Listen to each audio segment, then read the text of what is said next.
E o ND Notícias segue conversando com autoridades catarinenses sobre o ano de 2022. A entrevista de hoje é com o presidente do Tribunal de Contas do Estado, Adircélio de Moraes Ferreira Júnior, que faz um balanço da gestão e entrega o cargo no ano que vem.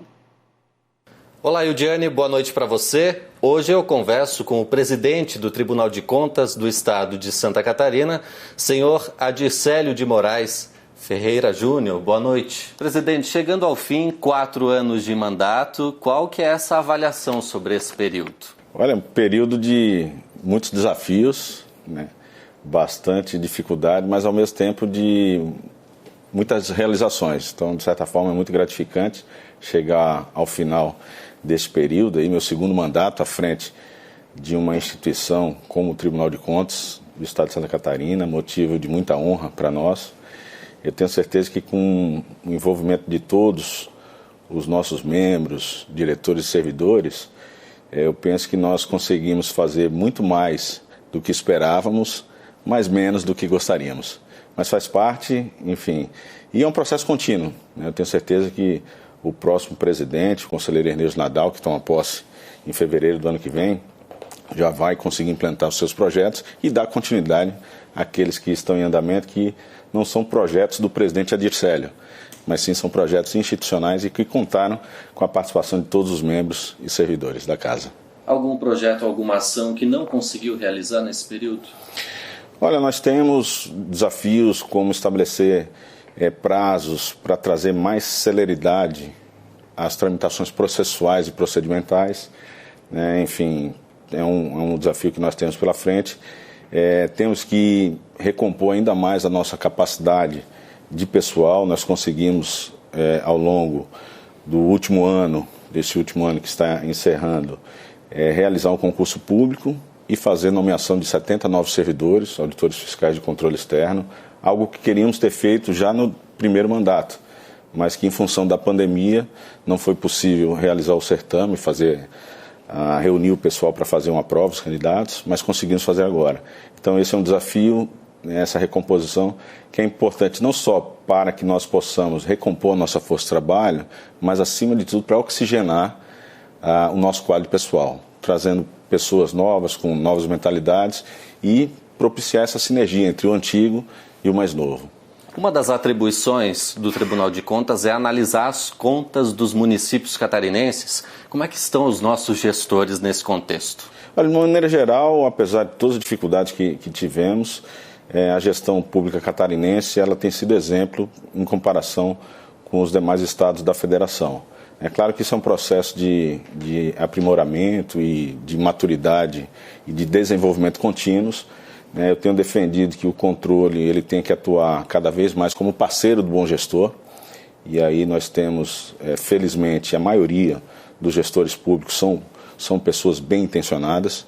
O que às vezes tem é falta de estrutura, falta de conhecimento adequado, até porque são legislações complexas que envolvem direito, economia, contabilidade e administração, né, administração pública.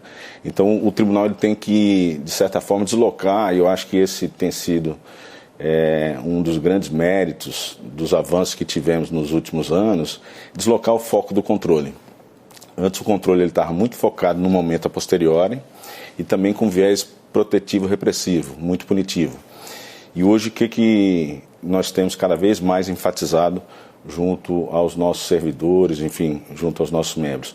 O controle ele tem que ser deslocado para um momento anterior, ou seja, um controle preventivo, se antevendo os problemas, né, ou de maneira anterior ou concomitante, e tem que buscar cada vez mais a função pedagógica e orientativa do Tribunal de Contas, ou seja, o diálogo entre o controlador e o gestor, porque, como eu digo, ninguém conhece melhor os problemas da gestão que não o gestor. Isso auxilia, inclusive, a inibir condutas criminosas dentro da administração pública? Com certeza, com certeza.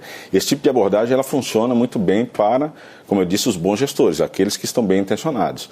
Para o mau gestor, o que nós temos que fazer? Também deslocar o eixo do controle, porque não adianta correr atrás do dano depois que ele é causado, né? E, se antevendo aos problemas, lançar mão de cautelares para para obrigar que se deixe de fazer alguma coisa ou que se faça alguma coisa. São as liminares, enfim, os instrumentos coercitivos que o Tribunal de Contas dispõe. E se esses instrumentos não funcionarem, até porque a gama dos atos a serem controlados é gigantesca, aí nós temos o controle protetivo repressivo que ocorre no segundo momento, né, que é o controle punitivo, né, condenando a malversação de recursos públicos, né, condenando os gestores, enfim, aqueles que fizeram mau uso do recurso público, a devolver o dano erário. Mas, claro, é sempre importante prevenir, é melhor prevenir do que remediar. Para 2023, qual que continua o foco do Tribunal de Contas do Estado? Nós tivemos, ao longo desses últimos anos, uma gestão que teve a minha pessoa à frente do tribunal, o conselheiro Erneus como vice-presidente e o conselheiro José Ney Ascari como corregedor. E agora houve uma troca dessas posições, o que denota uma certa continuidade na gestão, que, como eu disse, é uma gestão que tem sido compartilhada. Então vamos seguir cada vez mais nessa linha de um Tribunal de Contas preocupado com a saúde das contas públicas, mas, acima de tudo, com um Tribunal de Contas preocupado com a boa governança pública do nosso Estado. Falando um pouquinho sobre esse período de transição, hoje o Tribunal de Contas tem como vice Erneus de Nadal, que no ano que vem assume como presidente. Isso torna essa transição mais tranquila, mais suave? Sim, eu acho até que nós nem tínhamos transição anteriormente. O que nós fizemos no ano passado? Nós encaminhamos um projeto de lei para a Assembleia para antecipar o momento da eleição do Tribunal de Contas. Antes ela ocorria na segunda quinzena de dezembro. Logo em seguida vinha o recesso final de ano, férias coletivas em janeiro, dia 1º de fevereiro a posse. Então, o presidente queria assumir às cegas, como foi o meu caso.